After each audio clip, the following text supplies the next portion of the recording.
Dilip Bhat, Joint Managing Editor, Managing Director at Prabhudas Lilladher joins me right now. Our viewers know you as a person who always takes contrarian calls, picks out gems where no one's looking and no one's talking about.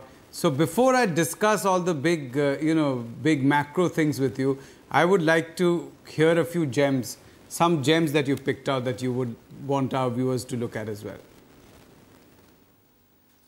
Sure. I think, thank you for all your kind words.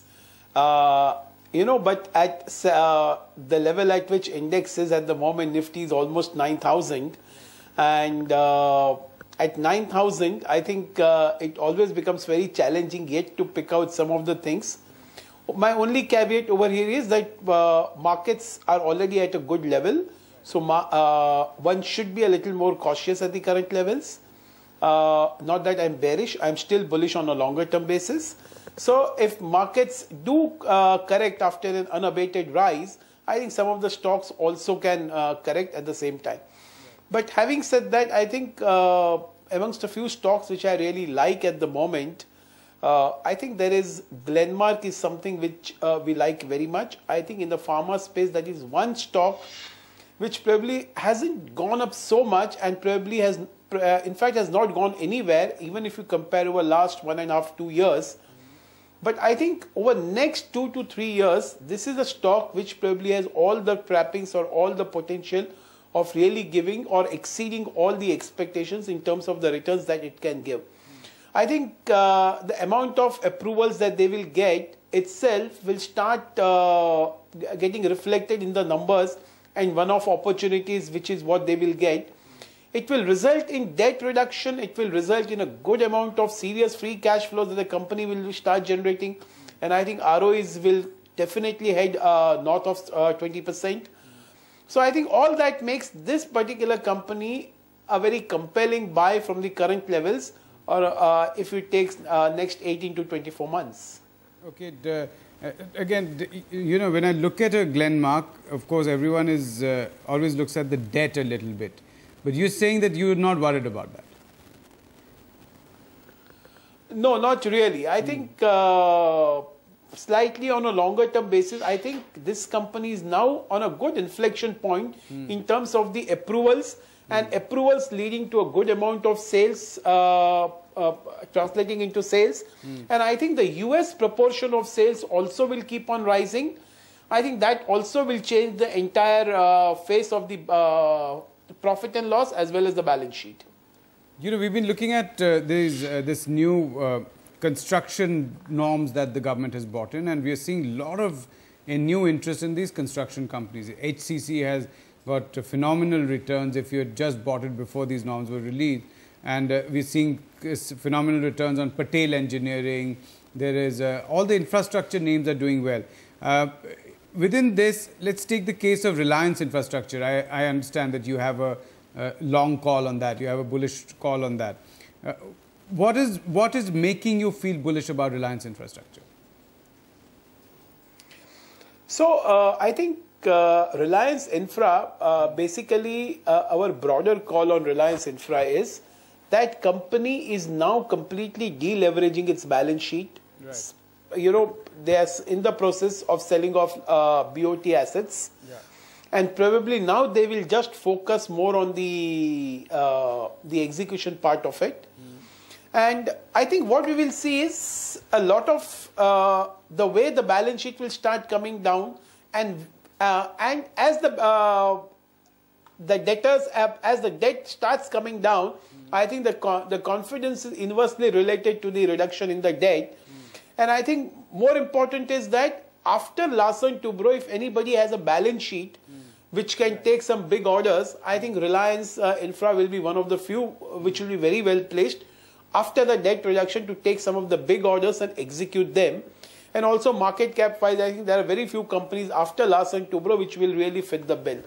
I think for me it's slightly a broader call on the management's effort to reduce the debt and focus on the main businesses. And in terms of, I was talking about those arbitration awards itself. What is the kind of arbitration awards that Reliance Infrastructure has? Well, I'm not really on the top of that as far as that figure is concerned.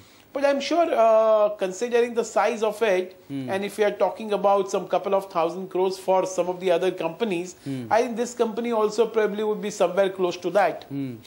Because the last I remember, I think they got about 150, probably 170 crores at arbitration award, and there was still 15 to 17,000 crores in arbitration itself. But if I look at the debt itself on its books, it's close to 21,000 crores, right? More than 21,000 crores. I know some of those arbitration you win, you probably reduce the debt. They've sold off part of their, I think, was the cement business that they have now sold off or are planning to Exactly. Sell? They monetize the cement business. Right. But what is left in terms of assets which they can continue to monetize? Well, I think there are BOT road projects which they had got it. And I think some of these, as a package, possibly they are looking to sell, which is what is there in the public domain at the moment. That they're very actively looking at it. And sorry to interrupt you again, because this is specifically about Reliance Infra. Why would anyone buy a BOT project? Because you know, you're not. Everyone wants to now be in a situation where they get EPC contracts. Almost every construction company that you speak to, even those with decent balance sheets, smaller ones, PNC Infratech, Ashok Buildcon, they all say that we don't want to get into BOT, we want to be in EPC. Why would anyone buy BOT unless you are essentially doing a distressed asset sale? Well, I think the buyers of these assets are generally, you know, some of the pension funds and some of those sovereign capital. So these are the ones who are, you know, internationally you have a negative interest rates world over across.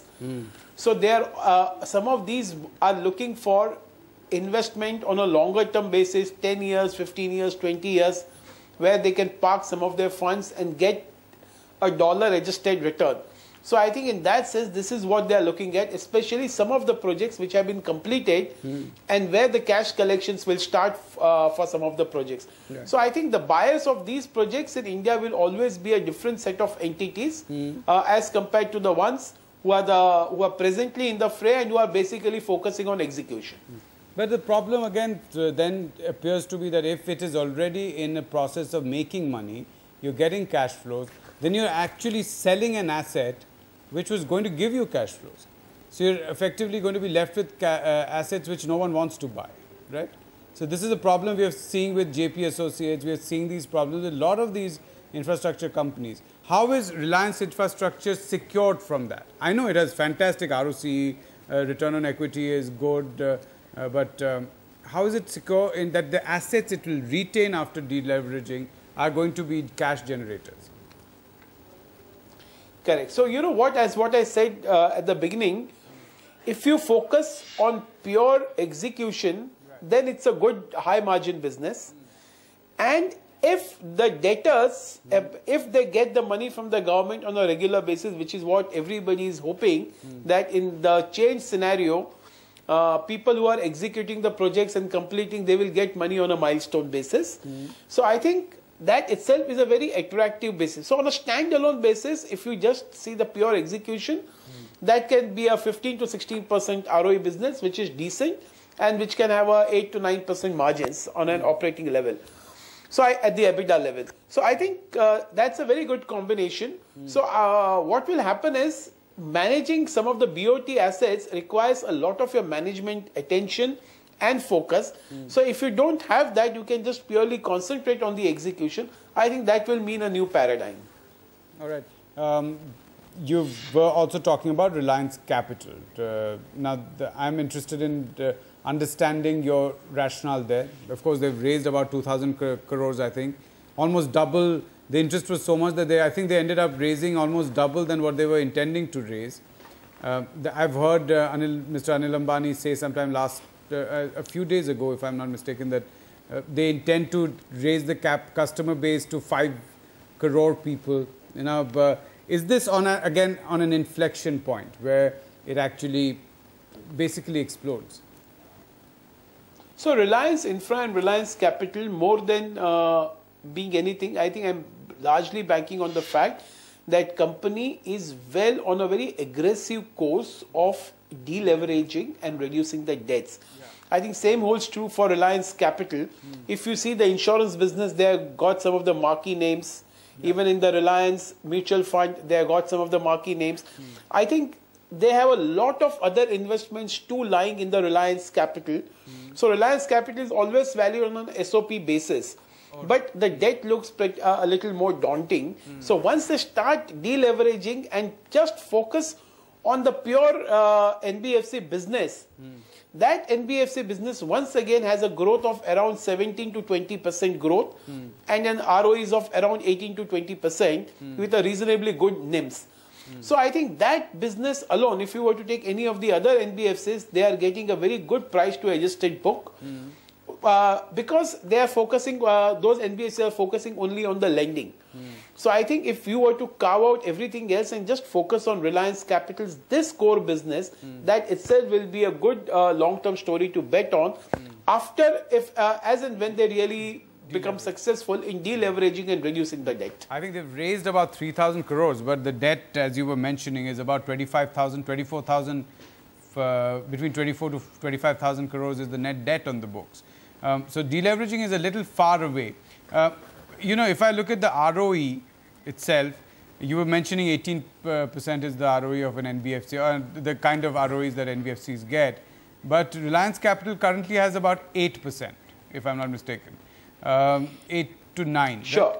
So what is the course through which they're going to do better out there? Correct. So I'm just trying to say, I'll just repeat what I said, that the core business of lending, which Reliance is into, which is growing at 15 to 18%, that core business has an ROE of around 17 to 20%. Okay, the core business has 17%. It is actually the core business of lending, if what will be left, and if that itself is going to be the focus, which they can grow, I think that will command a good premium, and you know, the re-rating will happen. The low ROE is because the capital has been allocated to so many other things which has yet to bear fruits, and which is why the stock also was probably under that shadow. Mr. Bhat, you know, we have seen in the past that when companies try to deleverage or companies try to get out of loss-making businesses, they have initially there's a rise in share price because the markets reward the fact that they're no longer holding on to these loss-making assets, or you can call them liabilities. But then gradually they say that, all right, you do not really have productive assets. So your business, the size of your business, the value of that it can generate has also gone down. When that happens, then it again starts contracting. Is there a fear in these infrastructure or a company like Reliance Capital that when you deleverage, you also end up contracting the potential of your business? Sure, I think what you say is absolutely right.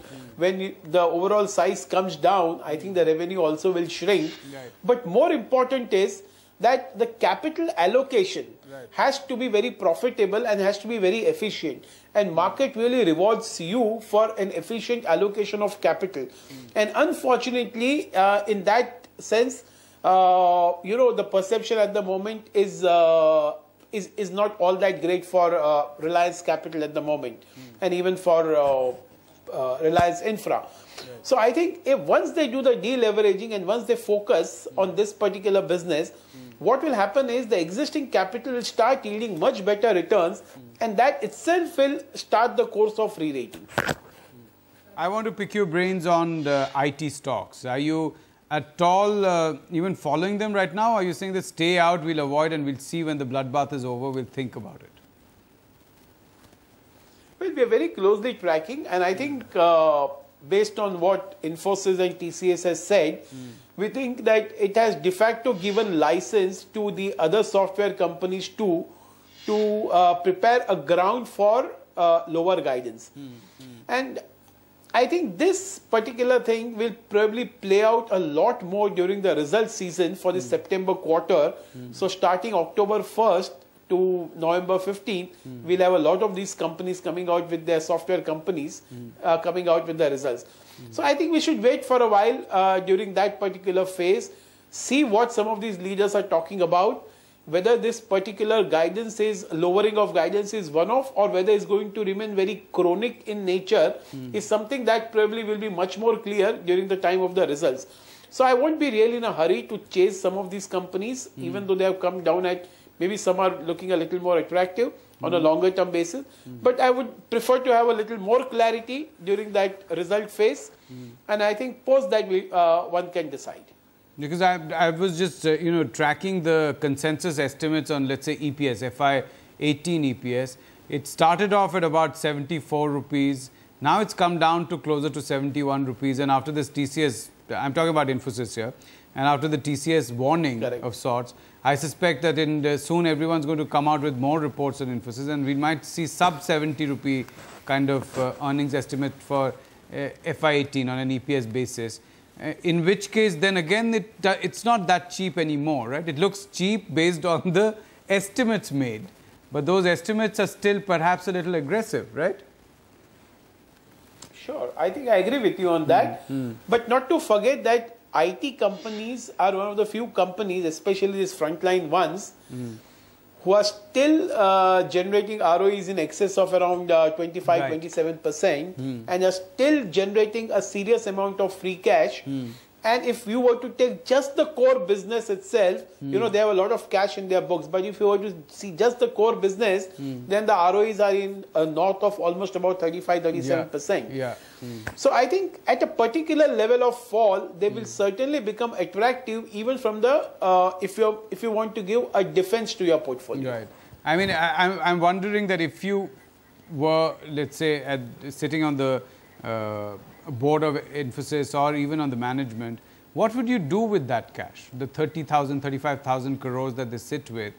I know you can go in for some acquisitions, but right now I suspect that any digital or new tech acquisition is very, very expensive. What would you do? Would you return it to investors? Well, that has always been the challenge to all these IT companies, because every year they generate good amount of free cash. And we have seen that none of them have really made any serious acquisitions where they can really spend their money. So ideally, from the shareholders' perspective, they should be returning back the cash to the shareholders. But it's very easy to say. What I would say is like an armchair advice one can give, because they are running the business. They know what are the realities. Right. So probably we should still leave it to them to decide what is the best course they want to do for the cash. I guess one has to wait for the ROEs to drop below 25% before they start saying, okay, we'll return some cash to boost the ROCs back again. All right. Thank you so much, Mr. Bhat, for taking out time for us. And thank you for giving stock ideas to our viewers.